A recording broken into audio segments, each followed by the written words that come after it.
They told you love means sacrifice. But what if the only thing you've sacrificed is your sanity? Because selflessness isn't always noble. Sometimes it's a leash.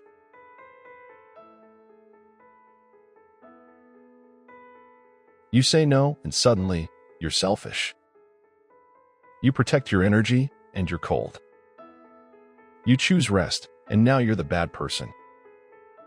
But why does choosing yourself feel like betrayal?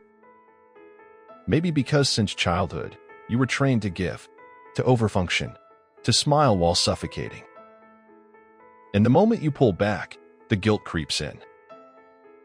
The internal voice says you're not supposed to think of yourself first. But who decided that?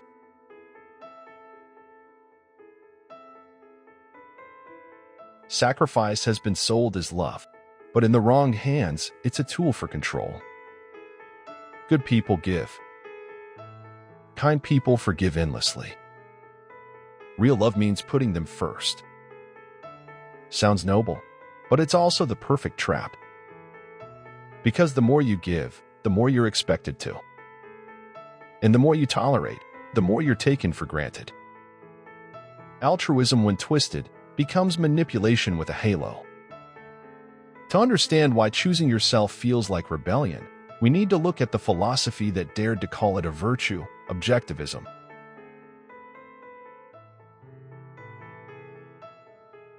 Ayn Rand was a Russian-American writer and philosopher. She escaped Soviet collectivism and built her life around one dangerous idea.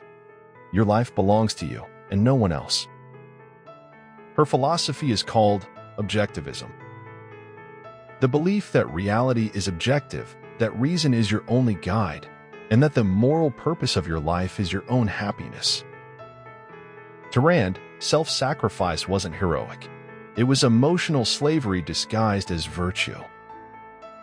She wrote, "The man who does not value himself cannot value anything or anyone."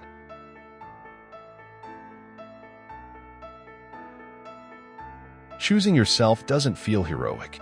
It feels wrong.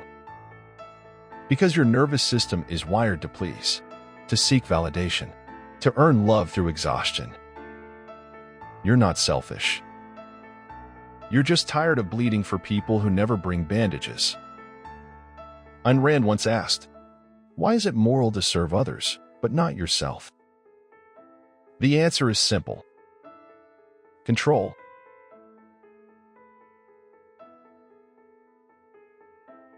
Maybe the real immorality is teaching people they owe themselves to everyone. Maybe real love includes boundaries. Maybe kindness doesn't mean self-erasure. Ayn Rand didn't ask you to become heartless. She dared you to become whole. And maybe, for the first time, the most radical thing you can do is to stop apologizing for existing.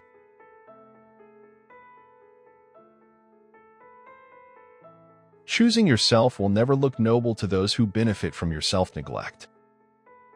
They'll call you arrogant, detached, uncaring. Let them. Because the most dangerous thing you can do in a world built on guilt is to choose yourself and not apologize for it. Not selfish, just finally awake. And that's a wrap, my dear friends. Thanks for hanging out with me. Until next time, stay awesome.